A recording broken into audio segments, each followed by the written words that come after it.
How did it come to that? Just lucky, I guess. Well, I mean, it's a long story.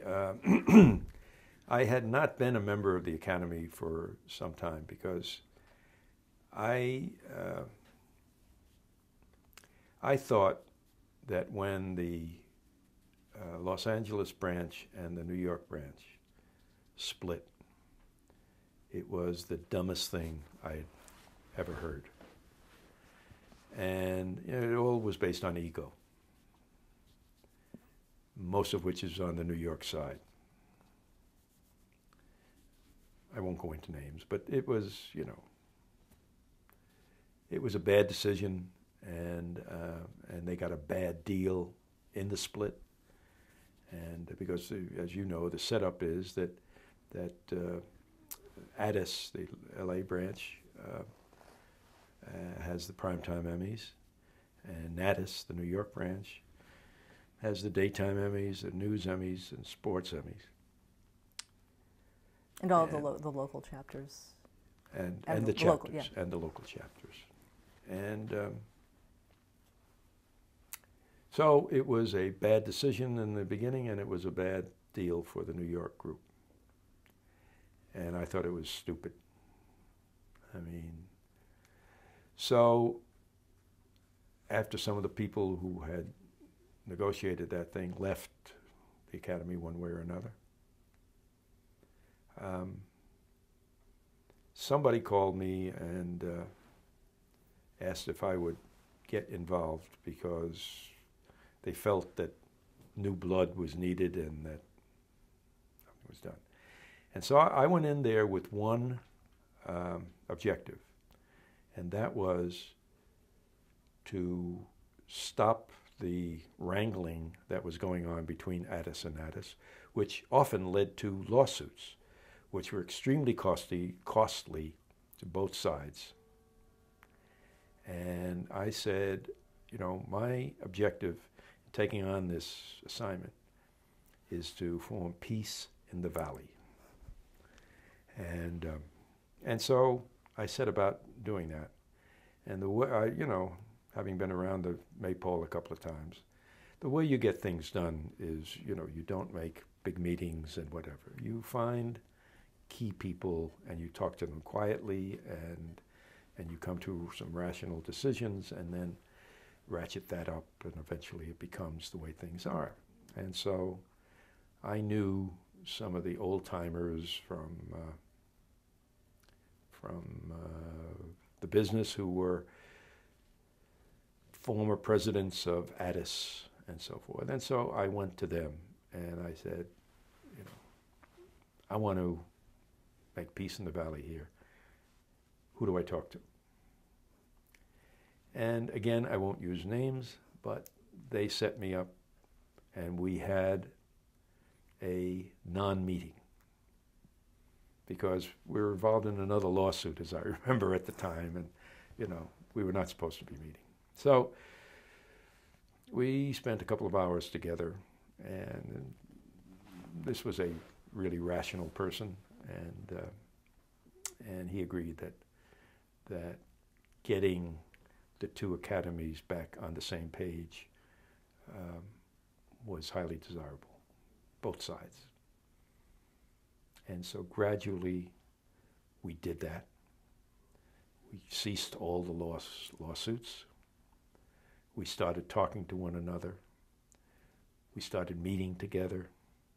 And as of today, we have a wonderful relationship between the two organizations. John Schaffner and I are great pals. He's great pals with the guy who succeeded me at Natus. And there's peace in the valley.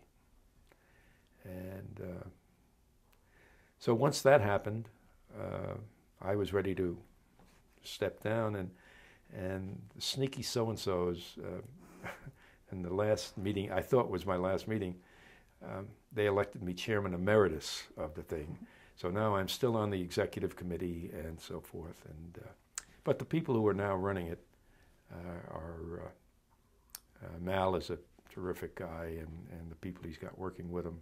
He's totally changed the executive committee and has some really smart, dedicated people there, and he has a great relationship with Addis.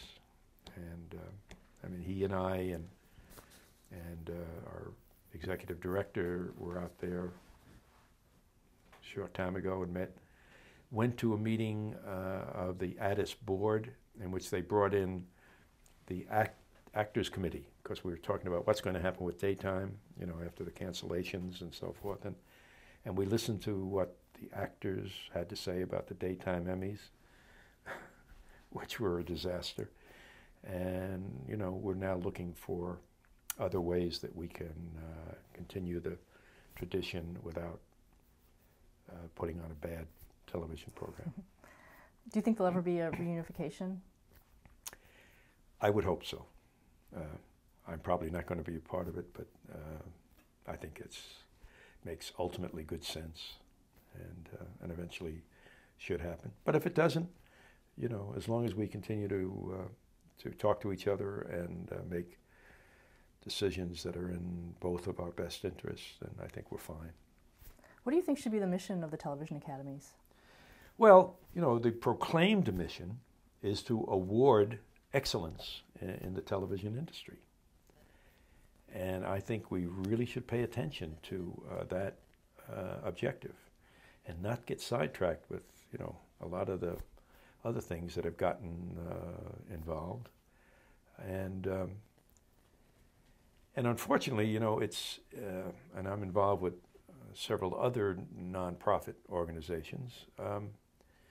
These are tough times for nonprofits, and so you have to pay attention to maintaining your own existence in addition to doing what you should be doing as an organization, and striking a balance between worrying about the financial side of the equation and the public service, if you will, side of it is a delicate balancing act, and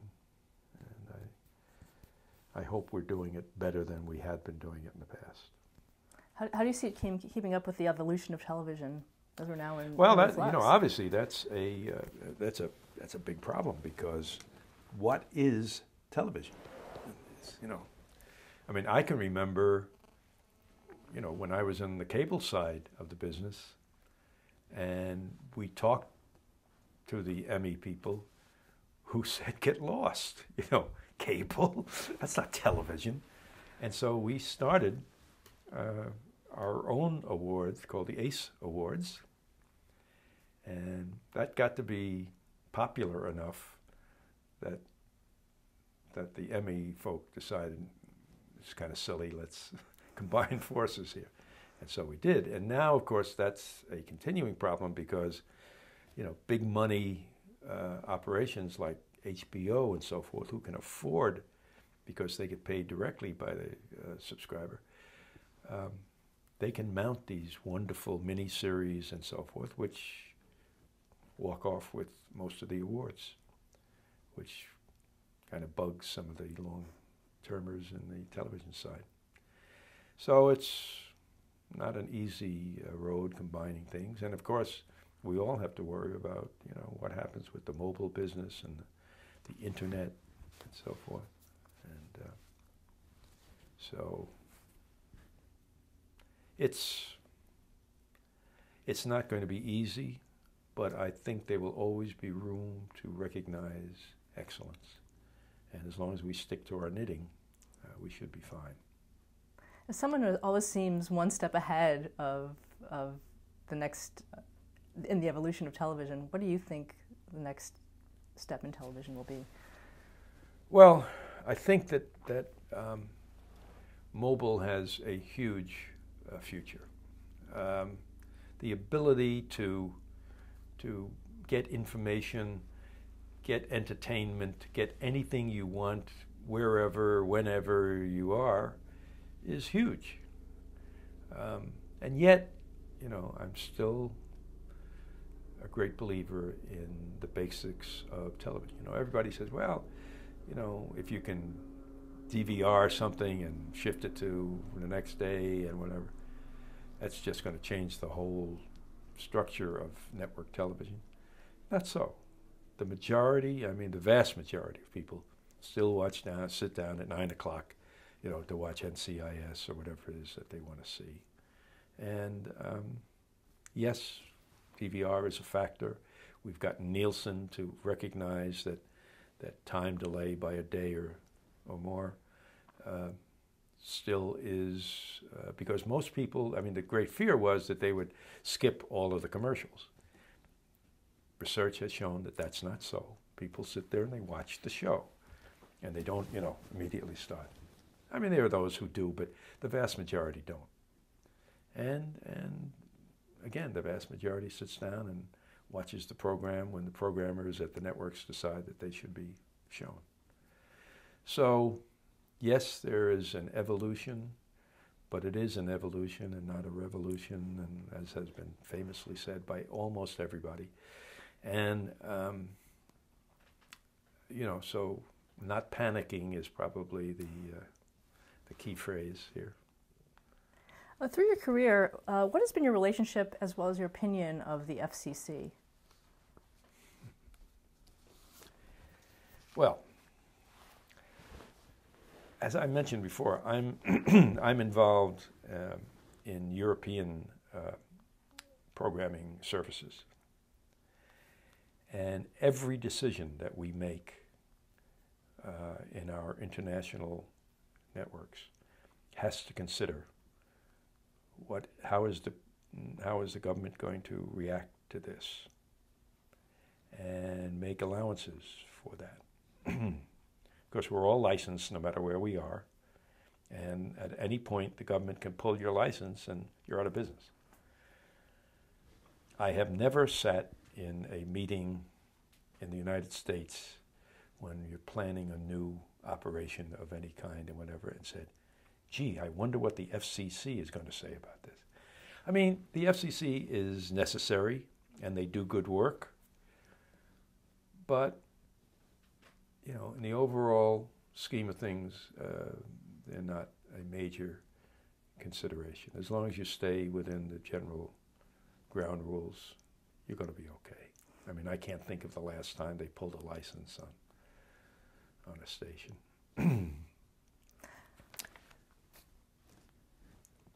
Anything else to add to that? No, I mean, that's about it. I mean, I would love to be an FCC commissioner someday because they do necessary work.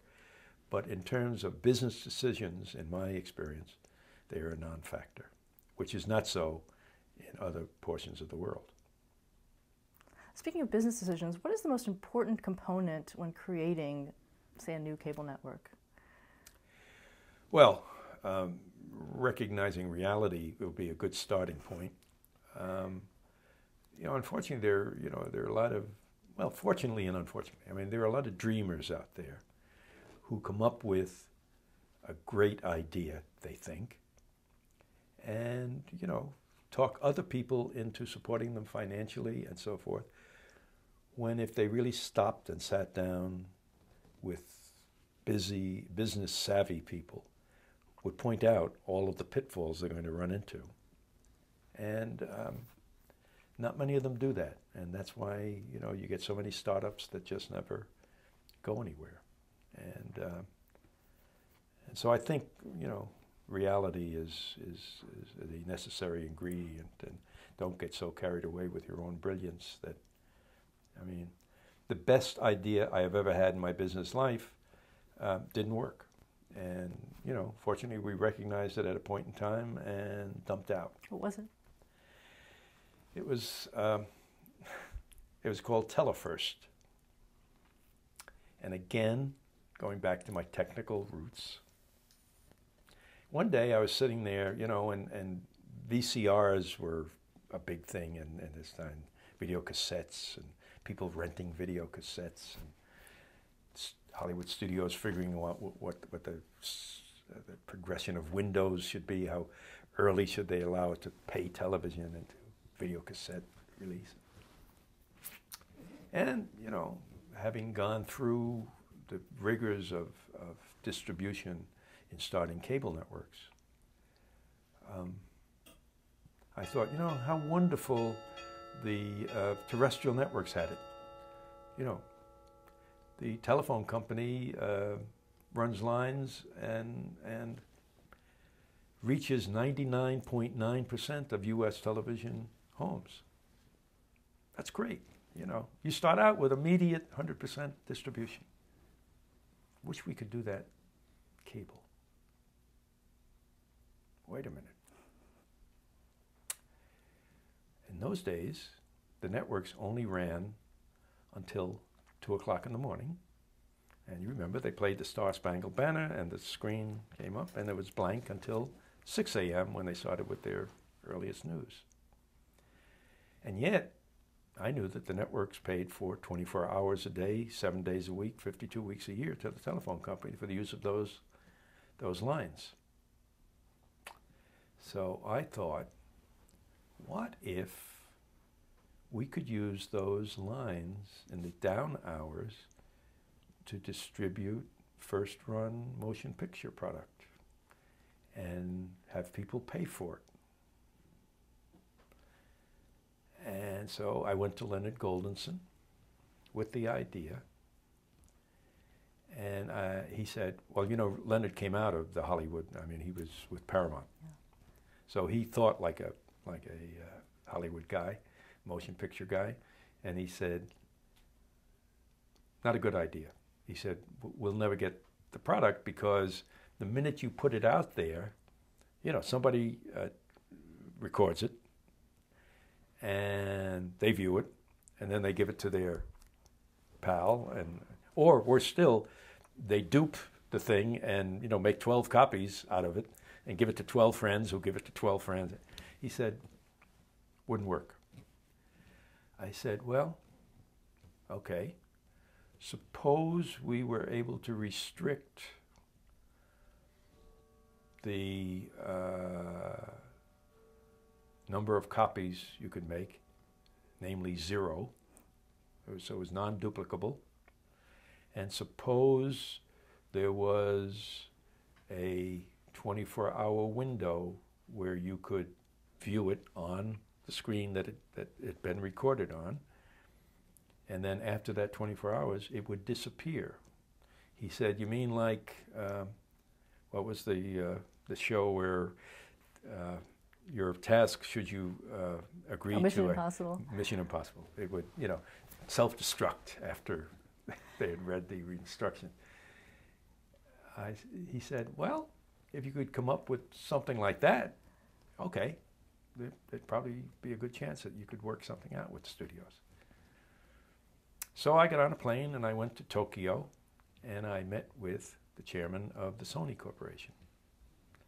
And I said, could you design a decoder, of course this would have to come in encoded, that would recognize a signal for a limited period of time and then would no longer recognize it, so it was unusable, and would also be non-duplicable. He said, sure. So I said, what would it cost? He said, I don't know, you know, we'd have to develop a prototype and whatever. I said, how much would developing a prototype cost? And we came to I said, we'd be willing to invest in your developing that. And if it works, and what we're planning to do works, you will have another business. So we agreed, and they developed this machine. The most sophisticated decoder ever produced. So, you know, being a businessman, I said, okay, what we have to do is we have to test market it before we go running around. So let's choose one of our own station markets and go into that market and use the local station and their distribution and market it and do all the things we would do on a national basis if we get into the business. And let's see what happens. We can check price points, we can check a lot of stuff. So we chose WLS Chicago, and we went out there and we set up a whole telephone bank of operators to accept orders. And if you ever wanted to validate the power of television advertising, we set this thing up so that there was a monitor that had a graph which would show the telephone activity in the answer center on an ongoing basis. We would run 30-second commercials after programming, and the minute that 30-second commercial ended, the spike would go up through the ceiling, and the phones would be ringing off the hook. And we got it. It's a business. Not necessarily.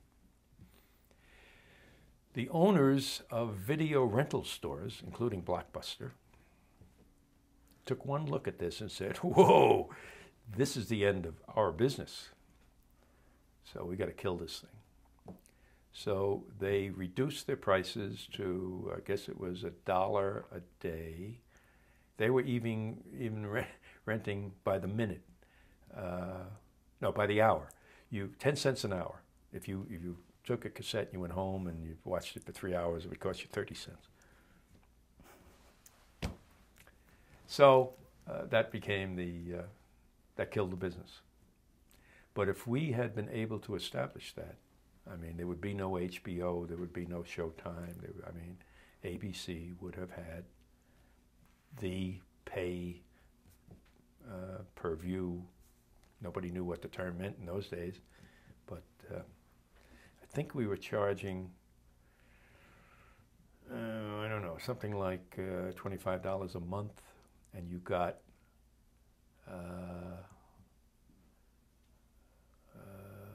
you got 6 pictures right after theatrical release, because Leonard, God bless him, came out with me to Hollywood, and we sat with all the moguls and explained what this was, and they of course would have gotten a good portion of the split, and so we said, it's a new business for you.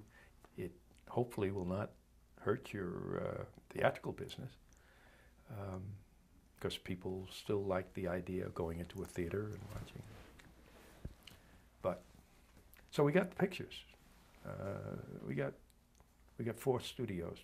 Walt Disney would not agree. So it's called Telefirst. Do you think you pulled the plug too early? Maybe. But again, we were losing money on all of this cable stuff that we were doing, and ABC was not that rich. And God bless Leonard. He gave me all the rope that I asked for. Why do you think people had so much faith in you, with all that red ink? Because, there was a fascination with, look at the stuff that's coming on. Today, what's today? Whenever.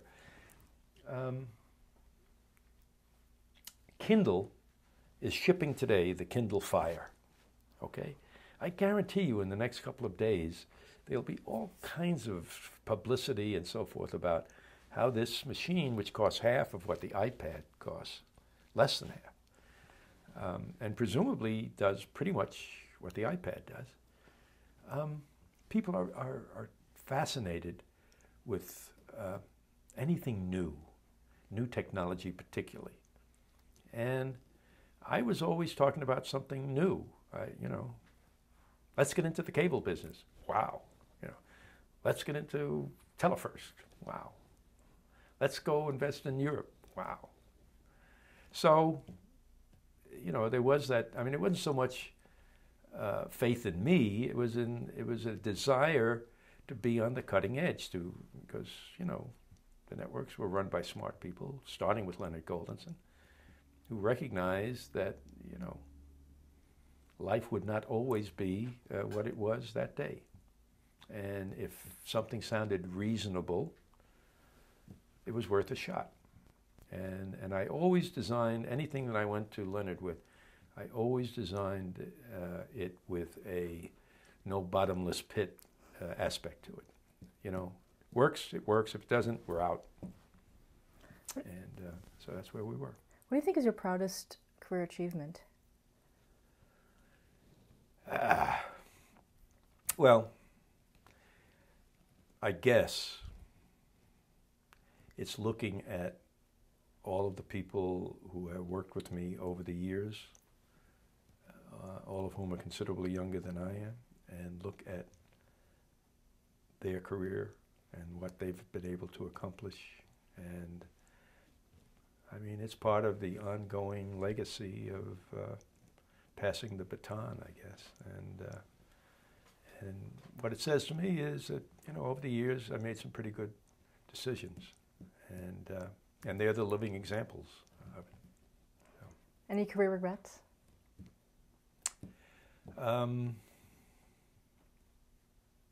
We didn't talk a lot about our news adventure. That's a real regret, because we dumped out too early. We could have overtaken CNN, I think, because we had a better business model, and but the timing was poor because we were losing money on everything else, and we were not the managing partner. Our partner was Westinghouse Broadcasting. Quick story. So Bill Baker, who was the chairman of Westinghouse Broadcasting in those days, was a good personal friend. And we used to have lunch on occasion. And this particular, I mean, after we'd established ESPN, the next logical thing, particularly with Roone pushing, was to get into a 24-hour news service. And, you know, CNN was well established and so forth. But CNN, you know, was running in the red because they were, I mean, heavy production costs and so forth. Because they had correspondents around. And I had ABC News, which was already doing all those things. And so all I had to do was to translate what ABC News was able to provide, video-wise, personnel-wise, reporter-wise, all of those things. I just had to transform it into a cable service. And early in the game, when our affiliates were still very unhappy with the fact we were getting into the cable business, which was the enemy in those days, one of the senior people had gotten up at the annual affiliates meeting and said, you know, calm down. This is, you know, we're starting an arts service. Who's going to watch that? And he said, and I will guarantee you that you will never see a major anchor from ABC News or anybody else from ABC News on a cable show, nor any of the major sports people on sports. So I started out, when I'm looking at now doing a cable news operation, I don't have any anchors. I could use the reporters because they're in the field and they're sending in reports, and I can cut out their on-camera piece and you know, just do the video that they're sending in. But ABC was in the radio business. We had, in those days, we had 4 radio networks, each serving a different kind of radio station, a rock station, a classical music station, you know, and they were different kinds of newscasts. They were 5 minutes on the hour, or 5 minutes past the hour, 5 minutes before the hour, whatever. And they were suited to that kind of an audience that would tune into that kind of a station. Very clever. And as such, because it was a big operation, they had a separate newsroom where they had what I would call news readers who would voice the 5-minute news every hour and who were, you know, relatively non-entities. I mean, all good radio announcers, good readers, but not personalities. And none of them were on television. So my idea was roll a couple of cameras into the radio newsroom. When they're finished with their 5-minute stint, they become our on-camera introducers of the video clips that we're going to use, and life will be good. And we're not putting anybody from ABC television news on the thing. Then there were the unions. And crossing radio with television was not an easy thing in those days. They were pretty much separate unions and whatever, and so I'm now bringing television cameramen and cable pullers and whatever into a radio operation. And so I started negotiations, I was in my 6th month of negotiations. And I had lunch with Bill Baker. And how are things going, Bill? And he said, I have been busier this last year than I've been any time in my business life. I said, oh, what's going on? He said, we're almost ready to launch anyway, so it's no secret. He said, although it's been the best kept secret I've ever been involved in this business, he said, we are launching a competitive news network to CNN. I said, you are? When are you going to do that? He said, maybe 4 to 6 weeks. I said, Bill, thank you very much. You have just convinced me that I've now wasted the last 6 months of my life. And I explained to him what I was trying to do. I said, I have no qualms about being the second guy into the business with one competitor, but to be the third guy in ain't going to happen. So I wish you well. And he said, wait a minute. Did you say you have access to all of the ABC video stuff? I mean, everything that ABC News produces and brings in other than the anchors? I said, yeah, Ruin is on board 100%. He said, wow, that would save us an enormous amount of money that we're going to have to pay for somebody like you to sell to us. He said, would you be interested in becoming a partner with us? I said, well, maybe. He said, we are almost ready to go. He said, we have built this huge facility up in Stamford, Connecticut. And he said, it is state of the art. And we're going to do what we do on our radio stations. Give us 22 minutes and we'll give you the world. And it's a wheel that we do. He said, it is so superior to whatever Turner is doing that, we're going to be golden. I said, well, let me go back and talk to my folks and see what they have to say. I talked to Leonard, and he said, well, I said, they're going to be the managing partner because they're ready to go. We're, kind of tagging along. He said, well, Ruin is really anxious to get into the 24-hour news business. And he said, I agree with you. We're not going to be the third into that business. He said, talk to Ruin, see what he thinks. So I went over and I talked to Ruin, and God damn. I said, we'll be a 50% partner. And he said, okay, let's do it. So we became partners and we launched. I went up to see this place that they had in Connecticut here. After a while, as a joke, I used to take some of the ABC engineers up there to watch them drool because everything was state of the art. ABC was still, doing rubber bands and duct tape. And it was a sharp operation, but it cost a bloody fortune. And, I mean, the costs were just killing us. I mean, this whole idea of the wheel and switching from this part of the country to that part of the country. And the losses came in considerably greater than they had projected, because we went with their business plan because they were ready to go. And time went on, and we kept losing money and other things. And finally, Leonard called me in one day and said, "Look, I've been talking to the board. We love what you're doing, but the losses are just getting too big." He said, "You got to cut something." So I said, "Well, the newest thing we've got, the most expensive thing we've got, the thing that we're not managing is the news operation. So I guess we'll pull out of that." I said,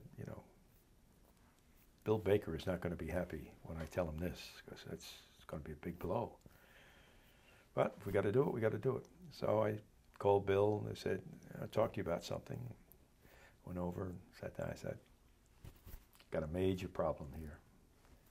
I said, "We're going to have to pull out." He said, "Whew." He said, "My board 2 nights ago told me we have to close it." He said, "I was dreading meeting with you to tell you." I said, "Okay, let's be smart about this. Nobody knows this except us." I said, "And Turner has been screaming that, he's going to kill us, or he's going to buy us out when we find out that we can't compete with him and so forth. So why don't we admit that we can't compete with him and sell it to him?" And he said, "Good idea." So I called Bob Wessler, who was running CNN at the time for Turner, and I said, "Look, not room for both of us. We've come to the conclusion. So we'll do a buy-sell. We'll buy you out. And if you don't want to sell, you buy us out." He said, "Are you kidding? You think Ted is going to sell out?" I said, "Well, that's your decision, I said, "Then buy us out." He said, "Let me talk to Ted."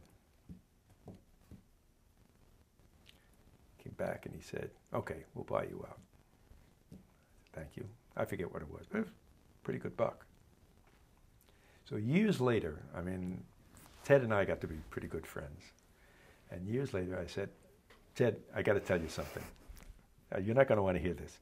I said, "But remember when you bought us out?" I said, "I had already been to the ABC board and told them we were closing down at the end of the year. So essentially you bought a non-business from," because what he did was close it down.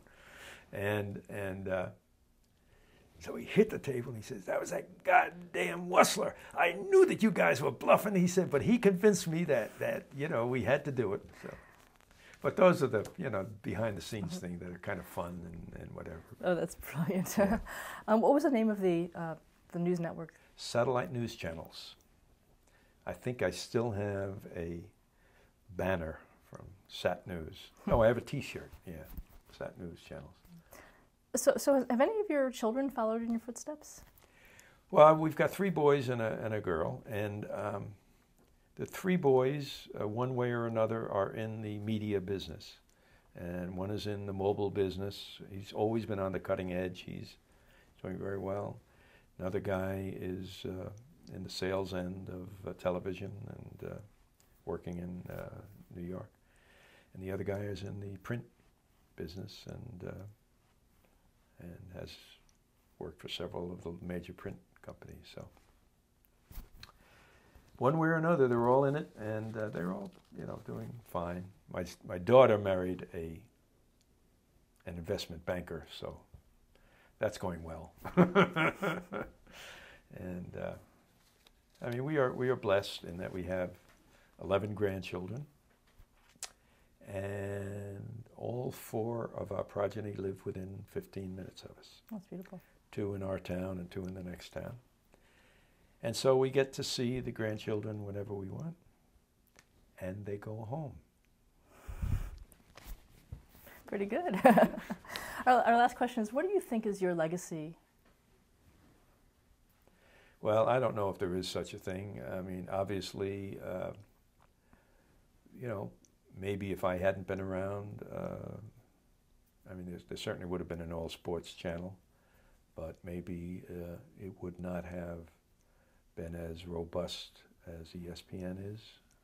I mean, we made a couple of major decisions that put ESPN in the position it's in now. Big gambles. I mean, cable operators could have pulled a string on us whenever they wanted. And that was another thing. I mean, I have some great friends in the cable business, because we came into the cable business as the enemy, because our general counsel, Ev Ehrlich, was extremely vocal and active in the anti-cable movement, and did everything down in Washington that he could do to derail the cable business, and was universally despised by the cable industry, because he was a very smart guy and did a good job of it and delayed it a while.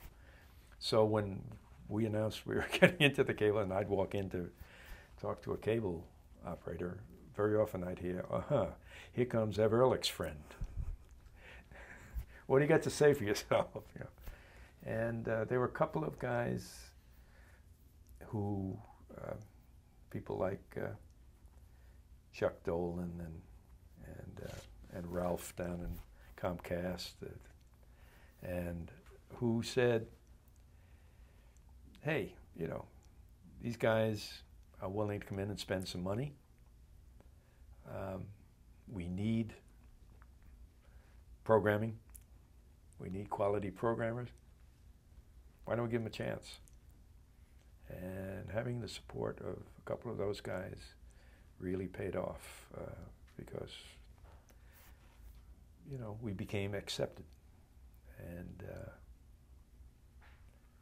so, you know, the moral of that story, I guess, is be nice to people, because you never know who's going to be your next friend.